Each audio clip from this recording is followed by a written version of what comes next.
cruelty to animals. That offense carries up to 39 months in prison. You're charged with misdemeanor cruelty to animals. That offense carries up to 120 days in jail. On these offenses, do you plan to represent yourself, hire your own attorney, or are you asking for a court-appointed counsel?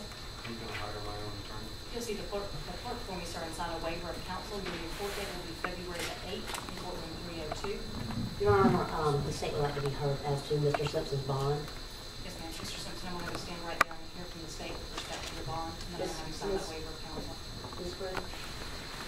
Your Honor, the owner of the dog that this defendant beat to death is in the courtroom. Deputy Koval, who was here to investigate the case, who can tell you about the dog's injuries.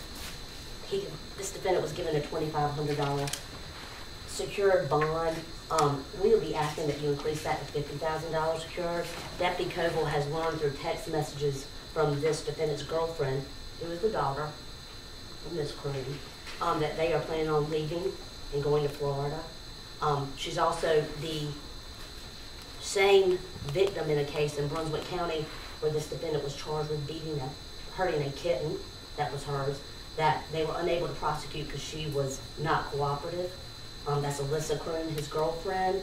Your Honor, he is we believe, a danger. And we believe he and her are going to flee. And just briefly, Deputy Koval, if you could go through the dog's injuries and basically what happened. I know this happened on Christmas Day. It happened on Christmas Day. The veterinarian that completed the necropsy advised that there were several teeth missing, fresh injury to the teeth. There was a bruise under the tongue, vertically bruised, and that when he completed the abdomen during the necropsy, that there was hemorrhage in the abdomen from the liver, and the liver had been completely destroyed. He said it looked like ground hamburger, that it was so fractured. He said the cause of death was due to hemorrhage, massive acute blood loss from the fractured liver, and secondary to blunt force trauma, which is either from kicking and or punching the dog. And Your Honor, it's also my understanding that this defendant has a dog. If the defendant, as part of any bond, we'd ask that he not be in the presence of any animal, and that he be required to turn over any animals in his possession, and that the Sheriff's Department be able to go and check to make sure there are no animals.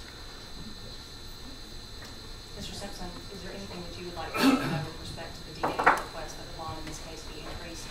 And before you do, I would caution you that you do have the right to remain silent, and that any statement you make in this proceeding could ultimately be used against you at any future pending trial date. Yes, ma'am, I understand.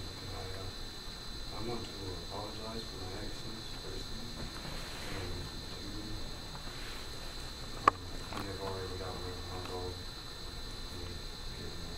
yesterday when I found out I was coming to court because the sheriff told my girlfriend already about that at the jailhouse yesterday, and that's all.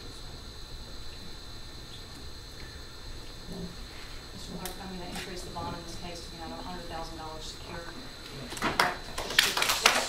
Quiet in the court. Quiet in the courtroom. If he is able to post that bond, this will be released to pretrial release with GPS monitoring. He is not to be in the presence of or in possession of any animal of any type. Giving the sheriff's custody until he posts that bond. Bring him on over here. Come on. Over here, Tom.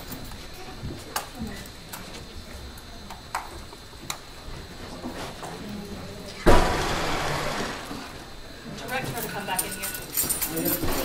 Okay.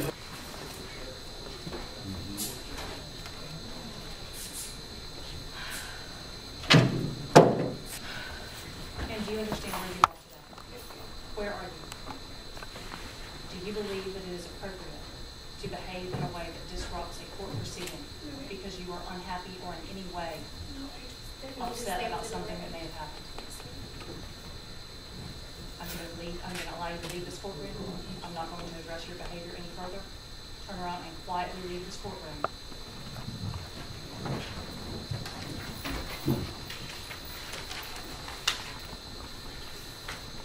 Your last name.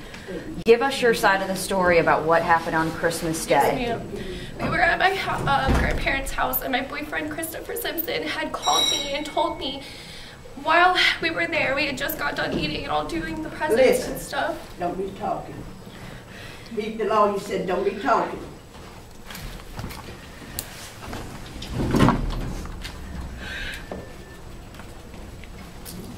So obviously you and your daughter do not agree as to, I mean, she obviously is in defense of him. She's covered up for him before and dropped charges for domestic violence, but she was with us on Christmas Day at her grandma's, meaning her dad's mom and dad's, her grandmother's.